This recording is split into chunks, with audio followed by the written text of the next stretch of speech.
这一集我们来聊一下中国人的性观念和性观念对中国文化的塑造。为什么多数中国男人追女人时也很被动？为什么中国文化普遍阴柔而不够阳刚？今天我们聊一下中国文化中的性，继续读《文化的深层结构》这本书。书中的句子比较精炼和抽象，耐心听下去会有很多收获。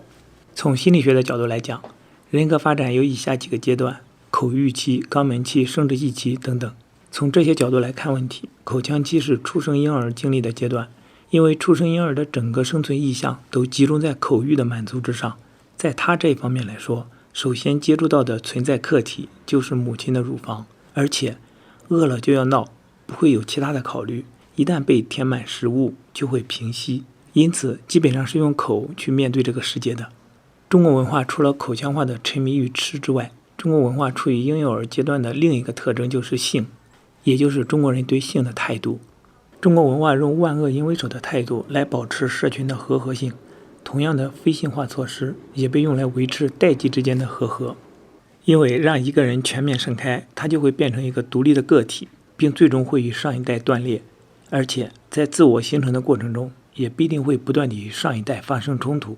弗洛伊德所谓的杀父娶母的心理纠结，就是一个在心理方面性也完全萌芽的个体对待上一代的态度。作为权威化身的父亲，自然会成为具有性的冲刺性的成人反叛的对象。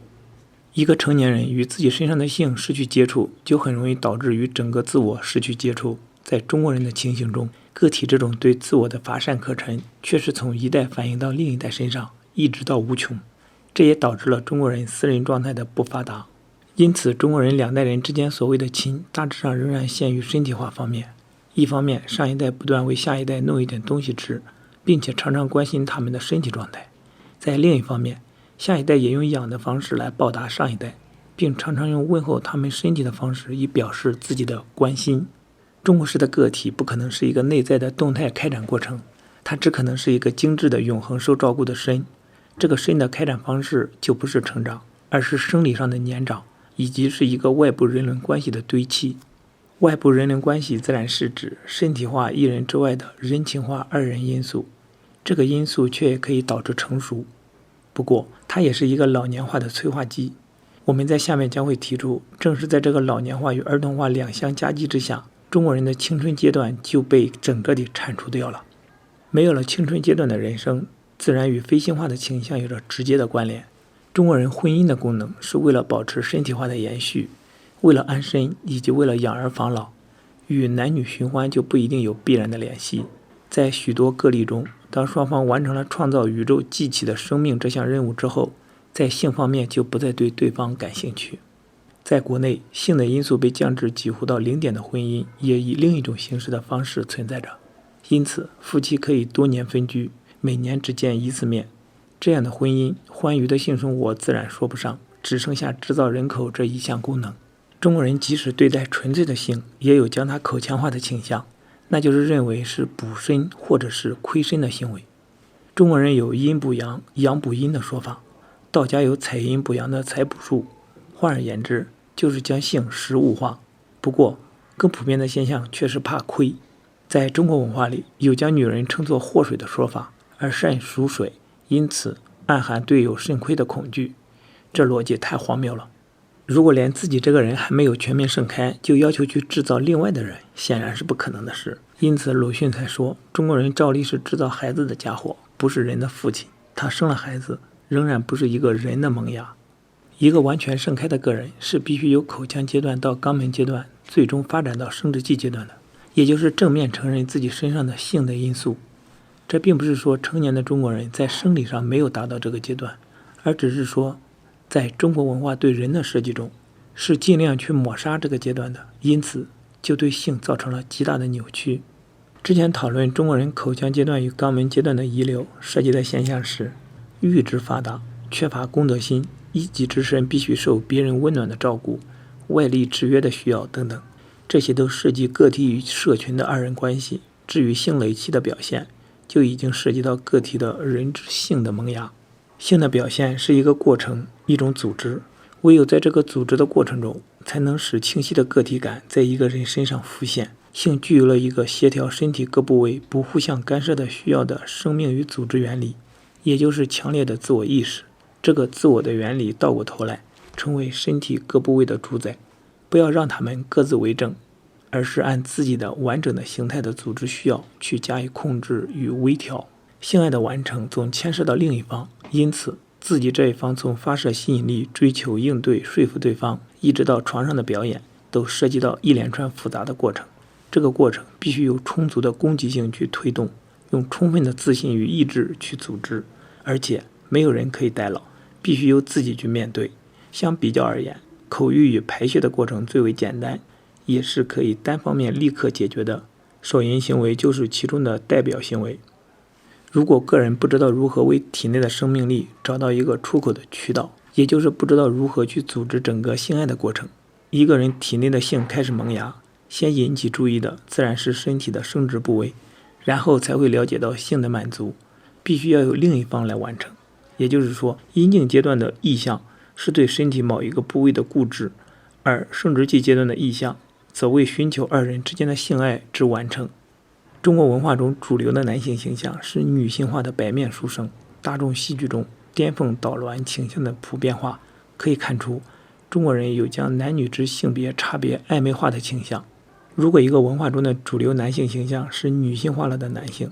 就似乎显示出无论男女所喜爱的想与之认同的形象都是性别暧昧的，在异性的外形下有着许多同性的内容，或在同性的底下有着许多异性的内容之形象。中国人的自我是隐而不显的，大家都只敢按照公式化的渠道生活，像大家一样结婚生孩子。换而言之，就是一个人还没有成长到可以自我定义的阶段，而必须受到外来的公式化渠道的塑造。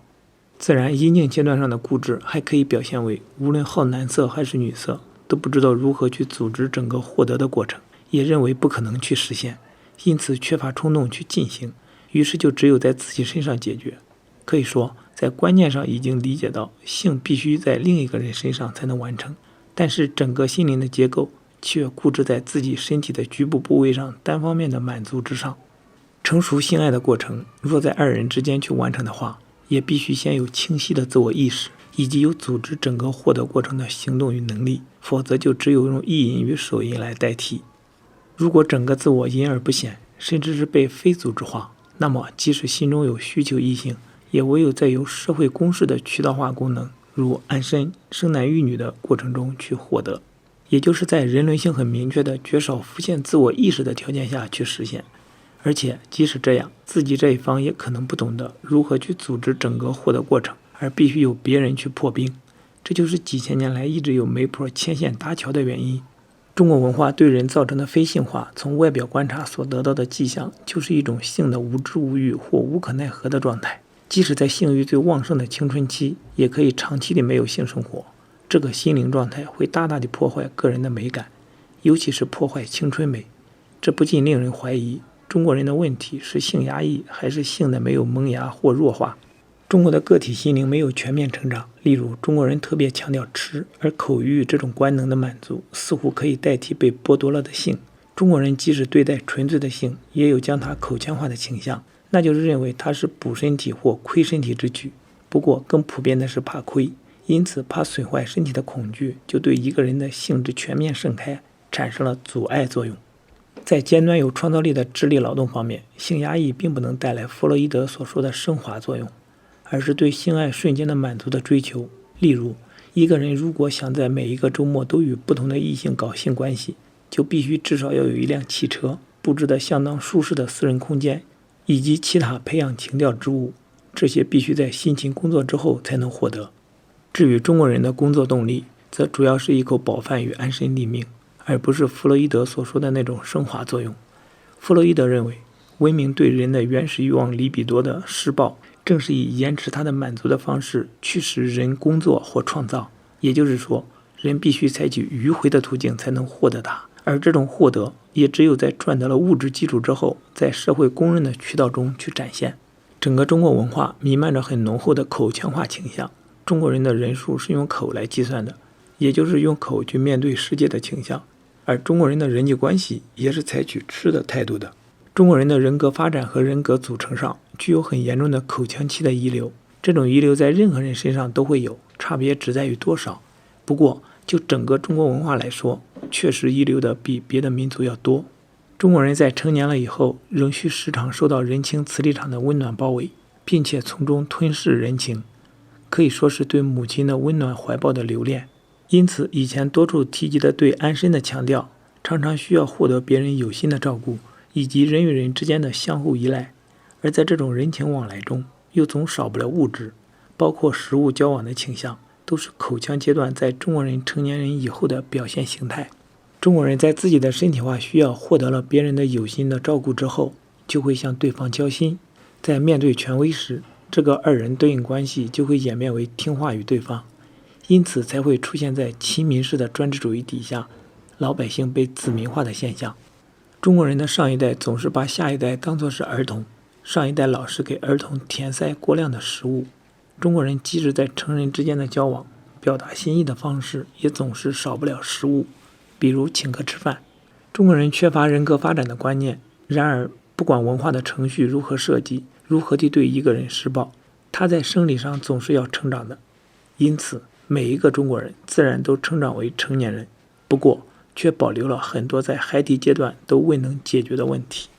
一般来说，当一个人养成自知自律的肌肉动作之时，就是他的自我疆界开始浮现之时。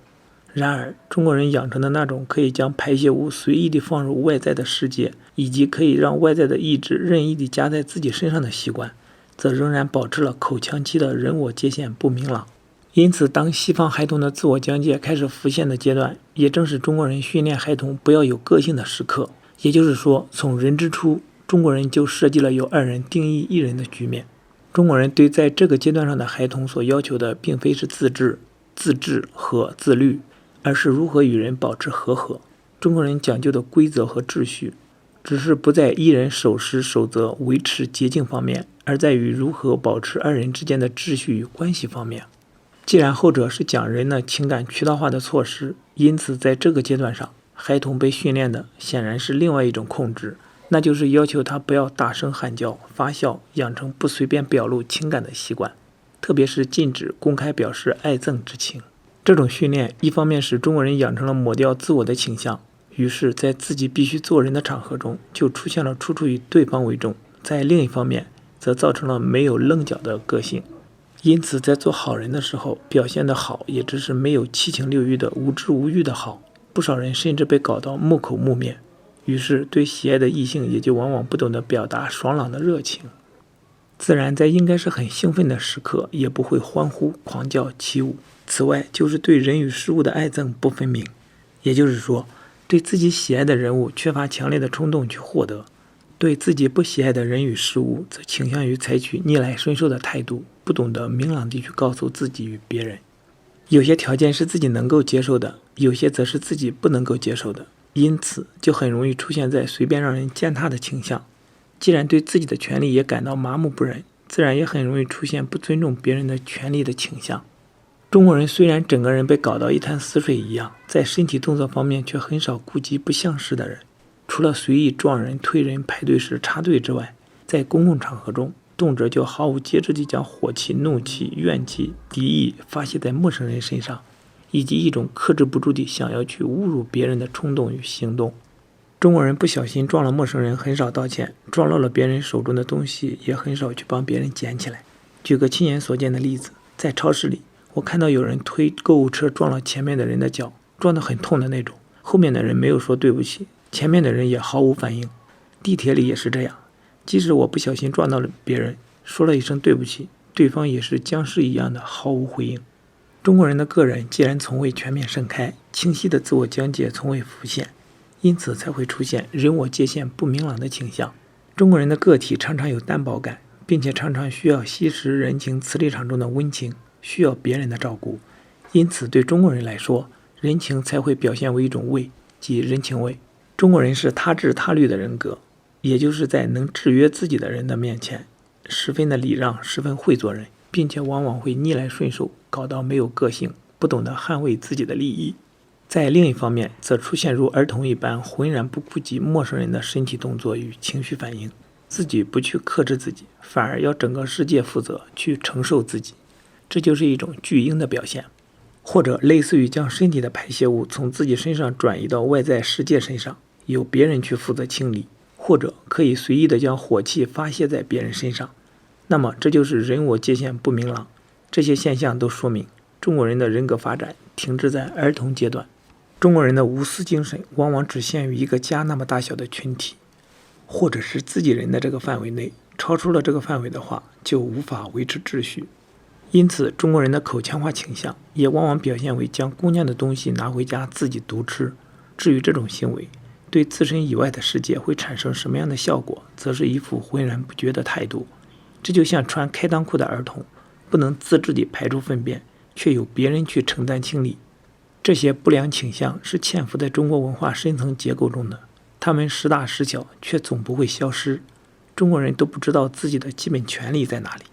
对别人践踏自己也采取逆来顺受的态度，甚至浑然不觉。在另一方面，却又对自己以外的世界采取以邻为壑、赫则而渔的态度。既然除了自己和自己人的小圈子以外的世界就是可以随意丢垃圾的地方，整个社会自然呈现出一盘散沙的状态。于是就必须由国家去组织社会，在一片汪洋大海的私字头上强笼罩上一层天下为公的外壳。于是中国人的公与私就不是一个自我组织的人格中由本人决定的两个截然分判的领域，而是他治他律的人格与专制主义国家之间是一场两败俱伤的拉锯战。中国人一直都有自己无私而西方人很自私的神话，这个神话实则根植于由对人的不同定义而引起的语义学混淆。中国人必须由二人去定义一人，因此任何自我定义的个体显得都是自私的。中国人的个体比较单薄，常常需要社群的温暖照顾，而西方人对别人既然摆出一副贵客自理的态度，自然就是自私。中国人必须做人，而西方人则是人。一个只是他自己而不需要在别人面前去做人的人，当然显得更自私。对团体精神的理解，中西方也有很大的不同。对新教文化的西方人来说，团体精神的意思是指彼此尊重对方的权利以及遵守公共秩序。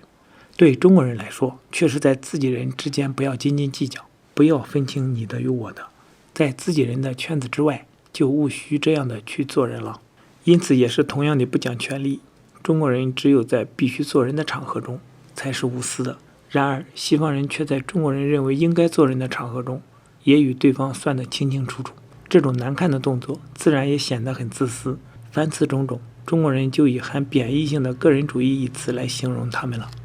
中国式的社会是一个无力做自我组织而必须由国家去组织的。中国人的团结振作似乎也总少不了新的因素，也就是少不了外力的组织。中国人的这种人心表现顶多导致爱国主义与统一运动，而不能导致个人权利的萌芽与发展。